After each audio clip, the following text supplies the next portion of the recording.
ಭಾಗ್ಯೋದಯ ಯುವಕ ಮಂಡಳಿ ಎಕ್ಸಂಬ ಹಾಗೂ ಸಮಸ್ತ ದಲಿತ ಬಾಂಧವರ ನೇತೃತ್ವದಲ್ಲಿ ಬೃಹತ್ ಪ್ರತಿಭಟನೆ. ಹೌದು, ಡಾಕ್ಟರ್ ಬಿಆರ್ ಅಂಬೇಡ್ಕರ್ ಅವರ ಬಗ್ಗೆ ಲಘುವಾಗಿ ಮಾತನಾಡಿರುವ ಕೇಂದ್ರ ಗೃಹ ಸಚಿವ ಅಮಿತ್ ಶಾ ವಿರುದ್ಧ ಭಾಗ್ಯೋದಯ ಯುವಕ ಮಂಡಳಿ ಹಾಗೂ ಸಮಸ್ತ ದಲಿತ ಬಾಂಧವರಿಂದ ಎಕ್ಸಂಬ ಪಟ್ಟಣದಲ್ಲಿ ರ್ಯಾಲಿ ಮುಖಾಂತರ ಪ್ರತಿಭಟನೆ ನಡೆಯಿತು.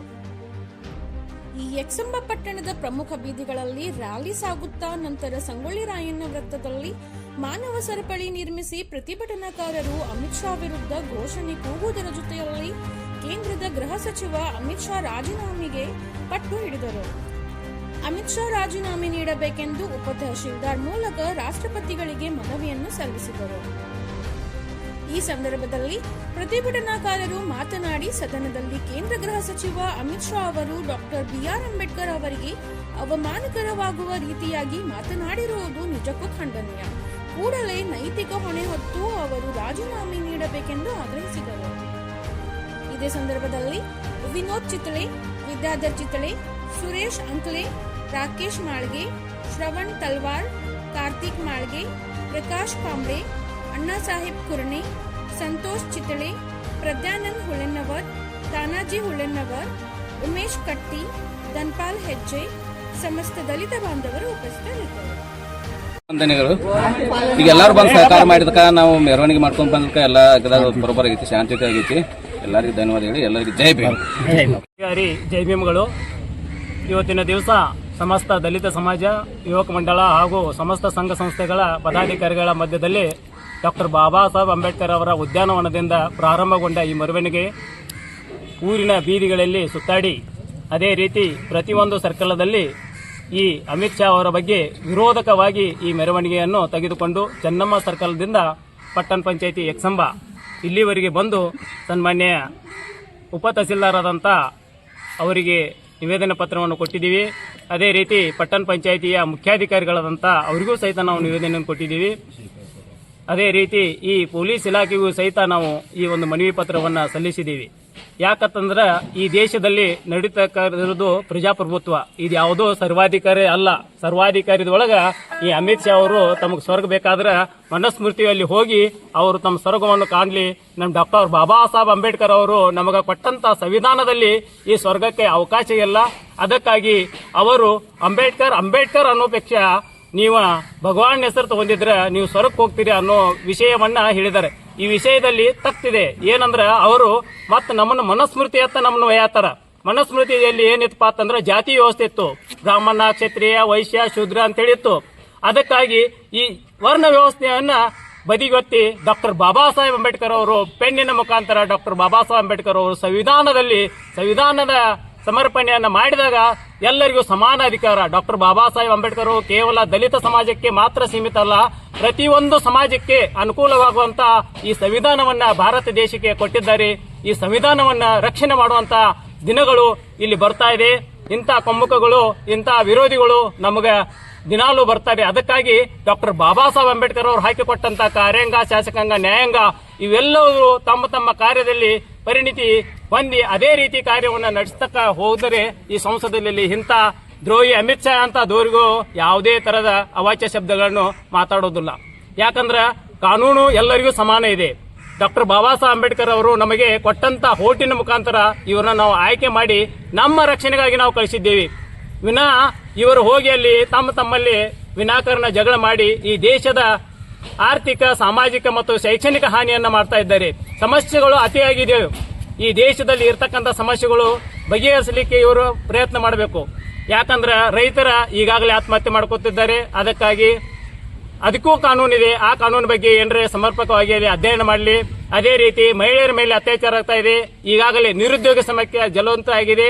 ಅಂತ ಸಮಸ್ಯೆಗಳಿಗೆ ಸ್ಪಂದಿಸಿ ಇವರು ತಮ್ಮ ಕಾರ್ಯವನ್ನು ಮಾಡದೇ ಇದ್ದಲ್ಲಿ ಇವರನ್ನು ನಾವು ಅಧಿಕಾರದಿಂದ ಕಿತ್ತೊಗೆಯುವಂತಹ ಶಕ್ತಿಯನ್ನು ಡಾಕ್ಟರ್ ಬಾಬಾ ಸಾಹೇಬ್ ಅಂಬೇಡ್ಕರ್ ಅವರು ನಮಗೆ ಹೋಟಿನ ಮುಖಾಂತರ ಕೊಟ್ಟಿದ್ದಾರೆ. ಅದಕ್ಕಾಗಿ ತಾವೆಲ್ಲರೂ ಸಹಿತ ನಾವು ಈ ಬಾಬಾ ಸಾಹೇಬ್ ಅಂಬೇಡ್ಕರ್ ರಕ್ತ ಎಲ್ಲಿವರೆಗೆ ಇಲ್ಲಿ ಭಾರತದಲ್ಲಿ ಜೀವಂತಿದೆ ಅಲ್ಲಿವರೆಗೆ ಈ ಸಂವಿಧಾನಕ್ಕೆ ಕೈ ಹಚ್ಚೋ ತನಕ ಬಿಡ್ರಿ. ಸಂವಿಧಾನ ಮೇಲೆ ಧೂಳು ಹಾರ್ಸಕ್ ಹೋದ್ರೆ ಸಹಿತ ಇವ್ರನ್ನ ಬಿಡುದಿಲ್ಲ. ಅದಕ್ಕಾಗಿ ಸಂವಿಧಾನಕ್ಕೆ ಏನ್ರಿ ಅಪಚ್ಯುತಿಯಾಗಿ ಮಾತಾಡಿರಂದ್ರ ಇಡೀ ಸಮಾಜವೇ ಅಲ್ಲ, ಇಡೀ ರಾಷ್ಟ್ರವೇ, ಇಡೀ ಜಗತ್ತಿನೇ ನಮ್ಮಿಂದ ನಿಲ್ತದೆ. ಯಾಕಂದ್ರೆ ಬಾಬಾ ಸಾಹೇಬ್ ಅಂಬೇಡ್ಕರ್ ಅವರು ಇಡೀ ಜಗತ್ತಿಗೆ ಕೊಟ್ಟಂತ ಸಾಧನೆ ಇದೆ. ಅದಕ್ಕಾಗಿ ನಮ್ಮ ಮಹಾಪುರುಷರಿಗೆ ಆದಂತ ಅವಮಾನವನ್ನು ನಾವು ಹೀಗಾಗಿ ವೈಚಾರಿಕ ಕ್ರಾಂತಿಯಿಂದ ನಾವು ನಿಭಾಯಿಸಿಕೊಂಡು ಹೋಗಿದ್ದೀವಿ. ಇನ್ನು ಮುಂದೆ ಇದೇ ರೀತಿ ಆದ್ರೆ ನಮಗೆ ಕ್ರಾಂತಿನೂ ಹೇಳಿದರು, ಶಾಂತಿನೂ ಹೇಳಿದರು. ಇನ್ನು ಮುಂದೆ ಇವರು ಕ್ರಾಂತಿ ತರ ಬಂದ್ರೆ ನಾವು ಕ್ರಾಂತಿನೇ ಇರ್ತೀವಿ, ಶಾಂತಿ ತರ ಬಂದ್ರೆ ಶಾಂತಿ ತರ ಇರ್ತೀವಿ ಅಂತ ಹೇಳಿ ಈ ಸಂದರ್ಭದಲ್ಲಿ ನಾನು ಒಂದೆರಡು ಮಾತುಗಳನ್ನ ಅಂಬೇಡ್ಕರ್ ಅವರಿಗೆ ಬಗ್ಗೆ. ನಿಮ್ಮ ಹೆಸರು? ನಾನು ವಿದ್ಯಾಧರ ಚಿತ್ರ ಅಂತ ಸಾಮಾಜಿಕ ಕಾರ್ಯಕರ್ತರು ಎಕ್ಸಂಬ ಅಂಬೇಡ್ಕರ್ನ. ಏನಪ್ಪ 17/12/2024 ಸಂಸತ್ ಭವನದಾಗ ಅಮಿತ್ ಶಾ ಅವರ ಏನು ಬಾಬಾ ಸಾಹೇಬ್ ಅಂಬೇಡ್ಕರ್ ಬದ್ದಲ್ಲಿ ಏನು ಹೇಳಿಕೆ ಕೊಟ್ಟಿದ್ದಾರೆ ಅಂದ್ರೆ, ಇಲ್ಲ ಮತ್ತು ಅಂಬೇಡ್ಕರ್ ಅಂದ್ರೆ ಒಂದು ಫ್ಯಾಷನ್ ಆಗೈತಿ, ಇಲ್ಲ ಅದ ಅಂಬೇಡ್ಕರ್ ಹೆಸರು ಬದಲಿಗೆ ದೇವ್ರ ಹೆಸರು ತಗೋತೀವಿ ಅಂದ್ರೆ ಏಳು ಜನ್ಮದ ಸರಸ್ ಇದ್ದಿತ್ತು ನಮ್ಗೆ. ಹಿಂಗಂತ ಅವರು ಬಾಬಾ ಸಾಹೇಬ್ ಅಂಬೇಡ್ಕರ್ ಅವರು ಅಪಮಾನ ಮಾಡಿದರು. ಅದ್ರ ಬದಲು ಇವತ್ತು ನಾವು ಪ್ರತಿಭಟನೆ ಹಮ್ಮಿಕೊಂಡಿದ್ದು, ಆ ಪ್ರತಿಭಟನೆಯನ್ನು ಎಲ್ಲ ಯಶಸ್ವಿಗೊಳಿಸ್ಕೊಂಡು ಇವಾಗ ನಾವು ನಮ್ಮ ಇದಕ್ಕೆ ಮುಗಿಸ್ಕೊಂಡಿದ್ದೀವಿ. ನಮಗೇನಾಗೈತಿ, BJP ಯಾವುದೋ ಒಂದು ಕಾಂಗ್ರೆಸ್ ಯಾವ ಪಕ್ಷದ ನಮ್ಗೆ ಏನಿದೆ ಇಲ್ಲ, ನಮ್ದು ಏನು ತತ್ವ, ನಮ್ಮ ಸಮಾಜ ಆಗಲಿ ಬಾಬಾ ಸಾಹೇಬ್ ಅಂಬೇಡ್ಕರ್ ಆಗಲಿ ಏನೋ ಆಯಿತು. ಯಾಕಂದ್ರೆ ನಮ್ಮ ಬಾಬಾ ಸಾಹೇಬ್ ಅಂಬೇಡ್ಕರ್ ಅವ್ರ ರಕ್ತ ನಮ್ದು. ನಾವೇನು ಹೇಳಕ್ಕೆ ಬಯಸ್ತೀವಿ ಅಂದ್ರೆ, ಕಾಂಚೀರಾಮ್ ಸಾಹೇಬ್ರ ಒಂದು ಟೈಮ್ದಾಗ ಹೇಳಿದಾರೆ, ಅವಾಗಿನ ಟೈಮ್ದಾಗ ಏನು ಹೇಳಿದಾರೆ ಅಂದ್ರೆ, ಕಾಂಗ್ರೆಸ್ ಹುಲೈನ್ ಹಾವಿತ್ ಹೆಂಗೆ ಕಡ್ದು ಹೊಂಟೈತಿ ನಮಗೆ ಗೊತ್ತಾಗೋದಾಗೈತಿ. ಮತ್ತು BJP ಅಸಲ್ ನಾಗ ಹಾವಿತ್ ಖಡೆ ಐತಿ ನಮಗೆ ಗೊತ್ತಾಗೈತಿ. ಅದು ಅಂತ ಎರಡೂ ಅದ ಇದಾವು. ಅದಕ್ಕೆ ನಾವೇನು ಮಾಡಬೇಕಾಗೈತಿ, ನಮ್ಮ ಸಮಾಜ ನಮ್ಮದಿದ ಬಾಬಾ ಸಾಹೇಬ್ ಅಂಬೇಡ್ಕರ್ ತತ್ವ ಸಿದ್ಧಾಂತ ಇದ್ರ ಮೇಲೆ ನಾವು ನಡಿಬೇಕಾಗೈತಿ ಅಂತ ಹೇಳಿ ಒಂದೆರಡು ಈ ಊರಿನ ಜನ ಸಹಕಾರ ಮಾಡಿದ್ರು. ನಮಗೆ ಊರಿನ ಜನರಿಂದ ಹೇಳಿದ್ರು ನಾವು ಬಂದ್ ನೆನಪ ಅಂತ ಕೇಳಿದ್ರು. ಸರ್ ನೀವು ಬಂದ್ ಮಾಡುವ ಅವಶ್ಯಕತೆ ಇಲ್ಲ, ನಮ್ಮ ಮೆಚ್ಚುಗೆ ಪಟ್ಟು ನಾವು ಸ್ವಯಂ ಘೋಷಿತವಾಗಿ ನಾವು ಬಂದ್ ಮಾಡ್ತೇವೆ ಅಂತ ಈ ಸಂದರ್ಭದಲ್ಲಿ ಹೇಳಿದ್ರು.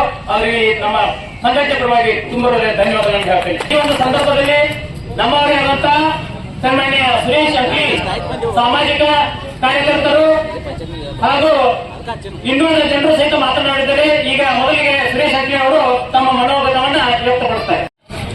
ಬಾಬಾ ಸಾಹೇಬರನ್ನ, ಸಂವಿಧಾನವನ್ನ, ಈ ದೇಶದ ದಲಿತರನ್ನ, ಈ ದೇಶದ ಮಹಿಳೆಯರನ್ನ, ಈ ದೇಶದ ಹಿಂದುಳಿದ ವರ್ಗದವರನ್ನ, ಈ ದೇಶದ ಅಲ್ಪಸಂಖ್ಯಾತರನ್ನ ಅವಮಾನಗೋಸ್ಕರವಾಗಿ ಮಾನ್ಯ ಡಾಕ್ಟರ್ BR ಅಂಬೇಡ್ಕರ್ ಅವರನ್ನ ಅವಮಾನಗೊಳಿಸಿದ್ದಾರೆ. ಆ ಒಂದು ಕಾರಣಕ್ಕಾಗಿ ರಾಜೀನಾಮೆಯನ್ನು ಕೊಡಬೇಕು. ಅದೇ ರೀತಿಯಾಗಿ ಮಾನ್ಯ ಪ್ರಧಾನಮಂತ್ರಿಗಳು ಕೂಡ ಈ ಒಂದು ಘಟನೆಯನ್ನು ಖಂಡಿಸಿ, ಇದುವರೆಗೆ ಖಂಡಿಸಿಲ್ಲ, ಈ ಘಟನೆಯನ್ನು ಖಂಡಿಸಿ ನಮಗೆ ಭಾರತದ ಸಂವಿಧಾನಕ್ಕೆ ಡಾಕ್ಟರ್ ಬಾಬಾ ಸಾಹೇಬ್ ಅಂಬೇಡ್ಕರ್ ಅವರಿಗೆ ಒಂದು ಗೌರವವನ್ನು ಸಲ್ಲಿಸಬೇಕಂತ ಈ ಮೂಲಕ ನಾನು ಕೇಳಿಕೊಳ್ತೇನೆ. ಅವ್ರು ಹೊರಗೊಂಡಾಗ ಇವತ್ತು ಅವ್ರು ಒಳಗಿರುವ ಆ ವಿಷವನ್ನ ಕರ್ಕೊಂಡಿದ್ದಾರೆ ಅಷ್ಟೇ. ಆದ್ರೆ ಆ ವಿಷ ಅವ್ರ ಒಳಗೆ ತುಂಬಿದಂತ, ಪಾರಂಪರಿಕವಾಗಿ ತುಂಬಿದಂತ ಆ ಸಿದ್ಧಾಂತ ಏನಿದೆ, ಮನುವಾದಿ ಸಿದ್ಧಾಂತ, ಆ ಸಿದ್ಧಾಂತದ ವಿರುದ್ಧ, ಆ ತತ್ವದ ವಿರುದ್ಧ ನಮ್ದು ಹೋರಾಟ ಇದೆ. ನಮ್ದು ಯಾವತ್ತಿದ್ರು ಸೈದ್ಧಾಂತಿಕ ಹೋರಾಟ.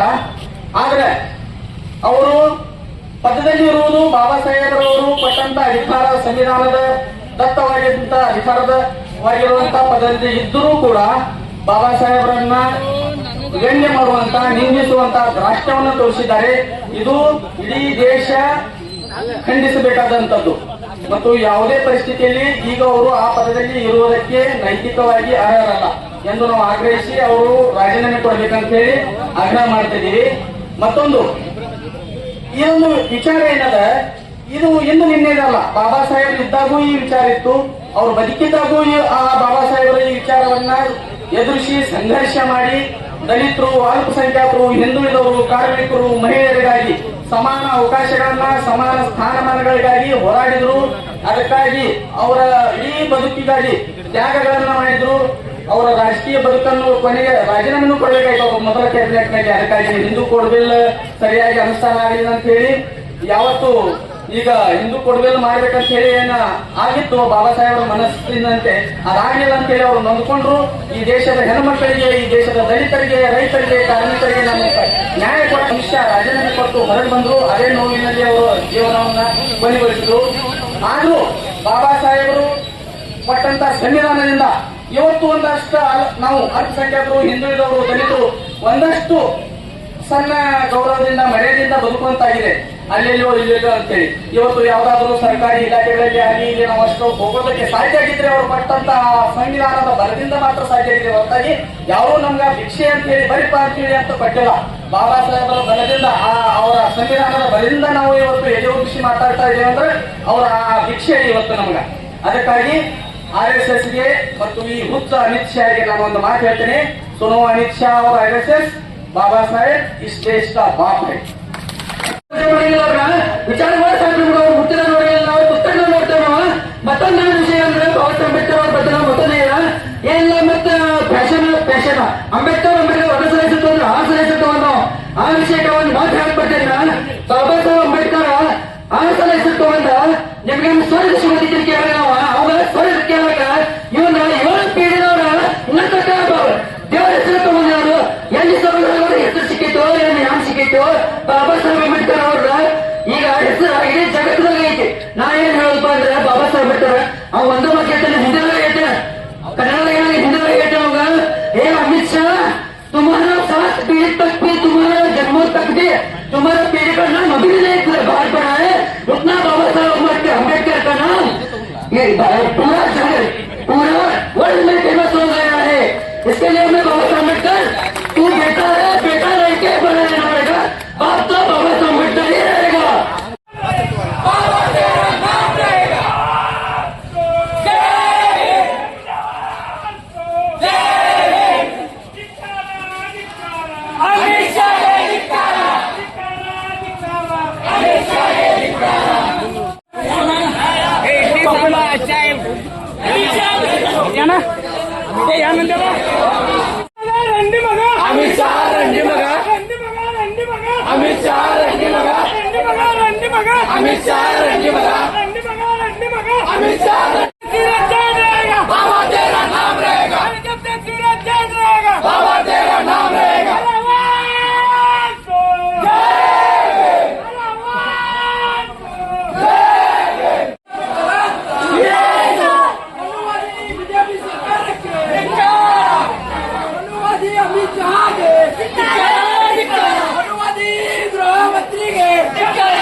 Jai Hind!